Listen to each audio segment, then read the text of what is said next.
এই ভিডিওটিতে আমরা গুগলের কিছু অসাধারণ ফিচার্স সম্পর্কে জানবো। তো গুগলের একটি অসাধারণ ফিচার্স হচ্ছে গুগল ড্রাইভ। তো আমরা প্রথমে জিমেইল অ্যাকাউন্ট খুলবো এবং জিমেইল অ্যাকাউন্ট খোলার পরে এই অ্যাকাউন্টের আন্ডারে আমরা গুগল ড্রাইভে ফাইল স্টোর করতে পারবো। আমরা দেখি বিভিন্ন সময় আমরা কম্পিউটারে যখন ফাইলগুলো সেভ রাখি তো কোনো সময় আমাদের কম্পিউটার ক্রাশ করতে পারে এবং কম্পিউটারের ফাইলগুলো যদি হারিয়ে যায়, আমাদের অনেক গুরুত্বপূর্ণ ফাইল থেকে সেই ফাইলগুলো পাওয়া যাবে না।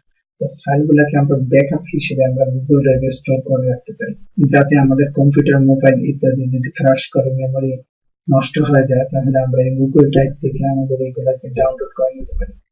তো সেই জন্য আমরা জিমেইল অ্যাকাউন্ট খোলার পরবর্তীতে গুগলে গিয়ে সার্চ দিতে পারি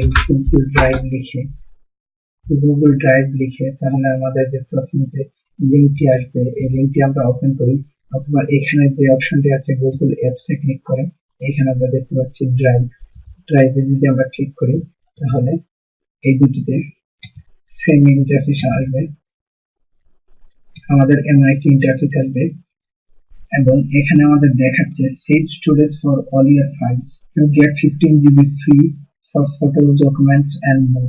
আমরা 15 GB পর্যন্ত ফ্রি স্টোরেজ এখানে পাবো প্রতিটি জিমেইল অ্যাকাউন্টের সাথে। আমরা যদি আরেকটি জিমেইল অ্যাকাউন্ট খুলি তার সাথে আমরা এইভাবে 15 GB ফ্রি পাবো, এবং আমরা যদি তার বেশি স্টোরেজ নিতে পারবো অবশ্যই, সেজন্য আমাদের পে করতে হবে। তো এখানে আপনারা দেখতে পাচ্ছেন স্টোরেজ 15 GB আমরা পেয়েছি এবং 0 বাইট আমরা ইউজ করছি। আপগ্রেড স্টোরেজ যদি আমরা ক্লিক করি তাহলে এখানে আমরা দেখতে পারবো আমরা আপডেট যদি করি তাহলে আমাদের পেমেন্ট করতে হবে।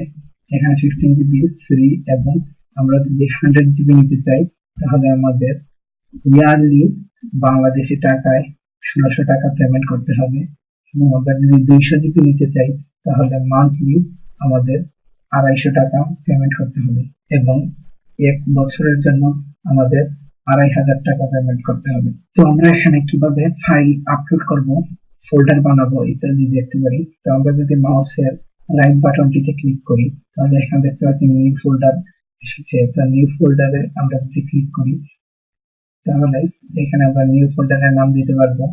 নিউ ফোল্ডারের নাম দিয়ে আমরা ক্রিয়েটে দিব, তাহলে আমাদের একটি ফোল্ডার ক্রিয়েট হয়ে যাবে, এবং এই ফোল্ডারের ভিতরে আমরা কিভাবে ফাইল রাখবো তা হচ্ছে আমরা এখান থেকে মাউসের রাইট বাটনে ক্লিক করে আপলোড ফাইলসে ক্লিক করে ফাইল আপলোড করতে পারি। আমরা যদি এই ফাইলটির মধ্যে ডবল ক্লিক করি কিংবা এখান থেকে আমরা ওপেন করি তাহলে ফাইলটি স্টার্টিং আপলোডেড, মানে ফাইলটি আপলোড হয়ে গিয়েছে এখানে গুগল ড্রাইভে। অথবা আমরা যে কোনো একটি ফাইলকে এভাবে ড্র্যাগ করে এখানে ছেড়ে দিতে পারি, তাহলে আমাদের এই ফাইলটি আপলোড হয়ে যাবে এখানে।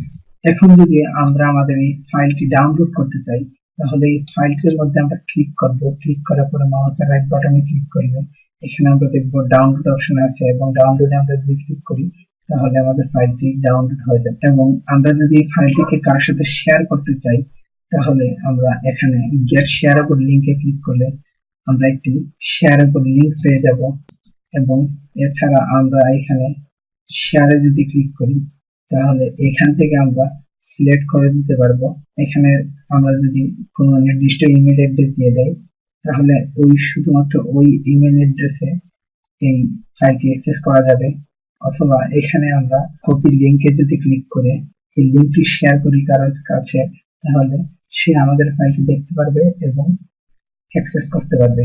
আর এখানে অ্যাক্সেসের বিভিন্ন অপশন আছে, এনিওয়ান যে আমাদের এই লিংকটি পাবে সে আমাদের ফাইলটি এডিট করতে পারবে কিনা, সেজন্য আমরা যদি এই অপশন দিই তাহলে আমরা এটি সিলেক্ট করব, এবং সে আমাদের লিংকটি পেয়ে কোনো কমেন্ট করতে পারবে কিনা এখানে, সেজন্য এই অপশন, এবং এইখানে সে শুধু আমাদের লিংকটি ভিউ করতে পারবে, কোনো কিছু করতে পারবে না, সেজন্য আমাদের এই অপশনটি।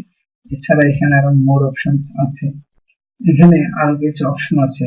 আমরা যদি ফাইলটিকে ওপেন করতে যাই তাহলে প্রিভিউ অপশনটিতে আমরা ক্লিক করব, এবং যদি এটিকে আমরা অন্য কোনো ফোল্ডারে মুভ করতে চাই তাহলে এখানে মুভ টু তে আমরা গিয়ে ফোল্ডারে মুভ করব। রিনেম করতে চাইলে আমরা এখানে রিনেমে ক্লিক করব।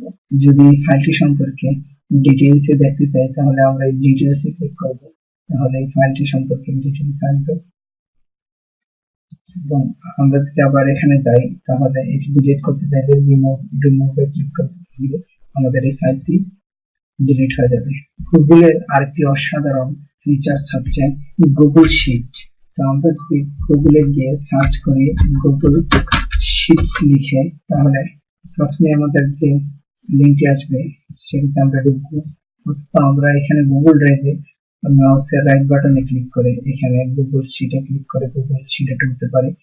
গুগল ডক্স, গুগল স্লাইড তৈরি করতে পারি আমরা এখানে গিয়ে। গুগল শিটে যদি ক্লিক করি তাহলে আমাদের গুগল শিটে চলে যাবে। তো গুগল শিটে আসার পরে আমরা এটি এক্সেল এর মতো কাজ করব। এখানে যেভাবে আমরা এমএস অফিসে এক্সেল এ কাজ করি ঠিক এইভাবে আমরা এখানে কাজ করতে পারবো।